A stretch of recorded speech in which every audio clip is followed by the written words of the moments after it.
juge assis. Monsieur le Président, Mesdames et Messieurs,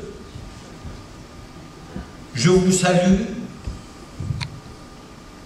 Je suis très reconnaissant et très fier d'être parmi vous. Je ne suis pas économiste, ni banquier.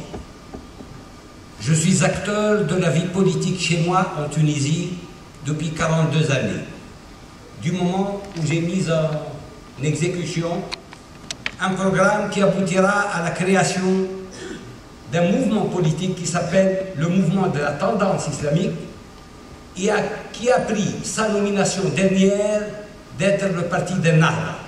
Ce parti qui a persévéré pendant 41 années pour devenir légal. Il a perdu 30 000 prisonniers, 10 000 déportés à l'étranger. Grâce à la révolution, il est maintenant au pouvoir. Mesdames et messieurs,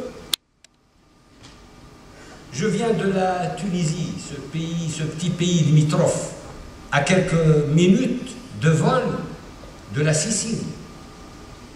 Un pays qui a une histoire commune avec l'Italie.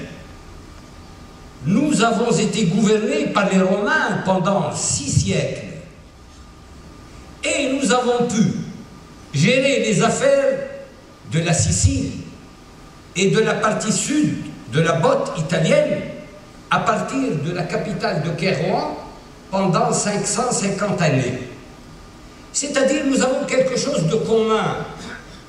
Vous, catholiques, et nous, musulmans, nous avons tendu la main les uns aux autres pour dresser un pacte qui fera de la Méditerranée Mare Nostrum et qui sera non pas la Pax Romana, mais la Pax de la Méditerranée. L'arrivée des islamiques au sein du pouvoir, ces islamiques qui ont tendu la main aux autres partis laïcs et qui ont constitué une troïka de 3 partis.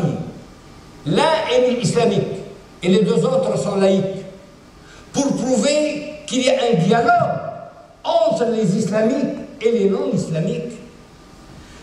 Ce gouvernement qui englobe de jeunes femmes qui sont à la tête de ministères pour prouver que la femme chez nous est émancipée.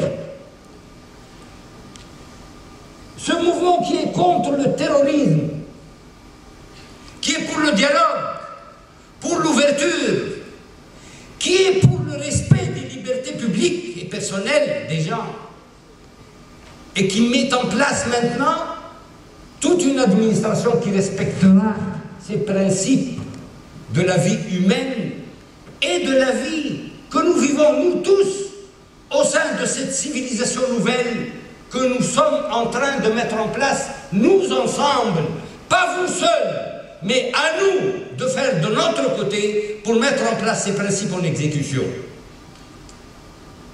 C'est pour cela que je dois dire que la dictature s'est mise en place chez nous, en Tunisie et dans d'autres pays arabes, parce que quelques régimes européens ont essayé d'aider ces dictateurs et croyaient que ces dictateurs c'étaient les préservateurs des intérêts de l'Europe.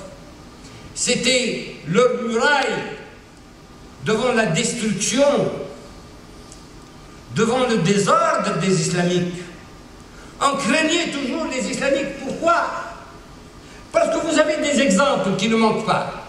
À partir de l'Afghanistan jusqu'au sud du Sahara, où des régimes ont été mis en place au nom de l'islam, qui ont bafoué la démocratie, qui ont été contre les droits de l'homme, contre les droits de la femme. C'est vrai. Mais le monde islamique présente diverses formes d'islamisme.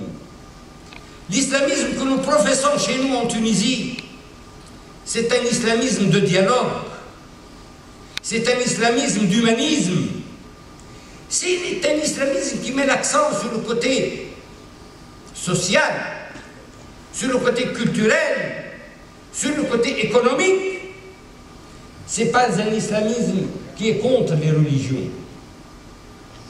On a parlé du dialogue interreligieux.